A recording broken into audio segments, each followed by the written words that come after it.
Perkenalkan, nama saya Neri Melin, kelas A9 program studi PGSD. Di sini saya akan menjelaskan tentang sejarah pramuka dunia dan Indonesia. Sejarah pramuka baik di Indonesia maupun di dunia tidak pernah lepas dari Baden-Powell selaku Bapak Pandu sedunia, pendiri gerakan pramuka.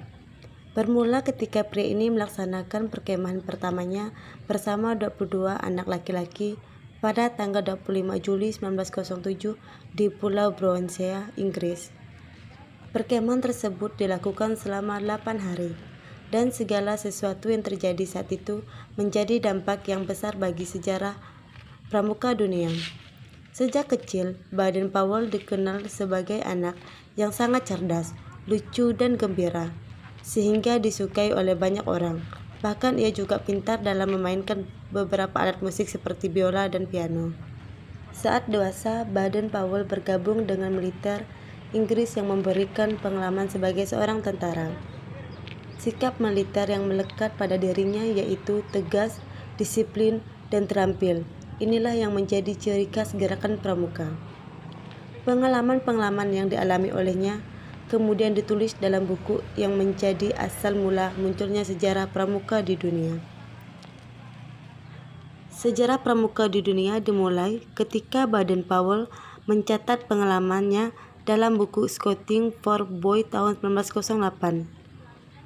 Tidak hanya di Inggris, buku ini juga laris di negara-negara lain, sehingga organisasi-organisasi pramuka bermunculan yang ditujukan pada anak laki-laki saja. Pada tahun 1912, bersama Agnes yang merupakan adik perempuan Baden-Powell, mendirikan organisasi pramuka untuk wanita dengan nama Girgwides. Pada tahun 1916, didirikan organisasi pramuka untuk usia siaga. Organisasi tersebut dinamai CUB, Anak Serigala. Kemudian tahun 1918 didirinya Rover Scout yang merupakan kelompok untuk remaja berusia 17 tahun. Dan tahun 1922 Baden-Powell kembali mempublikasikan buku Rovering So Success, Mengembara Menuju Bahagia, di mana buku tersebut bercerita tentang seorang pemuda yang sesegera mungkin mengayuh perahu sampannya menuju pantai bahagia. Tanggal 30 Juli sampai 8 Agustus 1920 di Olympic Hall, London, sejumlah 800 orang berpartisipan pramuka melakukan jambore dunia untuk pertama kalinya. Jambore ini diikuti oleh 34 negara.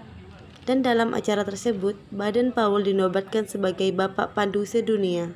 Dan di tahun yang sama dibentuk pula Dewan Internasional Organisasi Pramuka yang beranggotakan 9 orang, di mana kota London merupakan kantor kesekretariatan pramuka sedunia, yang kemudian dipindahkan ke Ottawa, Kanada tahun 1958 dan dipindahkan lagi ke Geneva, Swiss tahun 1968. Sejarah pramuka di Indonesia dimulai dengan pasang surut dalam aktivitas organisasi, di mana pada saat itu Indonesia masih berada dalam masa penjajahan, sehingga Indonesia dikenal dengan 3 masa pramuka, yaitu gerakan pramuka pada masa penjajahan Belanda, gerakan pramuka pada masa penjajahan Jepang, dan gerakan Indonesia setelah Indonesia merdeka.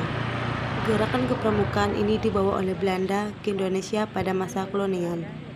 Didirikan oleh Belanda dengan nama Nederland Edische Padvinder Vereniging atau NIPV. Dalam bahasa Indonesia dikenal dengan Persatuan Pandu-Pandu India Belanda. Pada masa penjajahan Jepang, gerakan pramuka terus bertahan. Namun ketika masa Perang Dunia Kedua, tentara Jepang melakukan penyerangan kepada Belanda, sehingga banyak tokoh kepanduan Indonesia yang tertarik masuk ke Bondan, Peta, dan Sainendan, yang merupakan organisasi bantuan Jepang yang digunakan untuk mendukung tentara Jepang. Meski demikian, hal tersebut tidak menyurutkan semangat kepanduan Indonesia untuk menjalankan Perkino II dalam perjuangan kemerdekaan Indonesia mengusir tentara Jepang. Tidak lama setelah Indonesia merdeka, yaitu pada tanggal 28 Desember 1945, didirikan organisasi Pandu Rakyat Indonesia di kota Solo. organisasi ini ditetapkan sebagai wadah kepanduan di mana anggota kepanduan Indonesia bisa bernaung. Pada tahun 1961, terdapat sekitar 100 organisasi kepanduan di Indonesia yang terbagi menjadi 3 federasi organisasi, yaitu Persatuan Kepanduan Putri Indonesia, Ikatan Pandu Indonesia, dan Persatuan Putra Putri Indonesia. Kemudian pada tanggal 14 Agustus 1961, Gerakan Pramuka dikenal pada masa Indonesia dengan resmi. Oleh sebab itu, Hari Pramuka diperingati setiap tanggal 14 Agustus. Dengan sejarah pramuka yang sudah dijelaskan, kita sebagai bagian dari Indonesia diharapkan dapat lebih menghargai organisasi kepanduan dimanapun, karena organisasi tersebut memang dapat membentuk karakter setiap orang dan memberikan pengalaman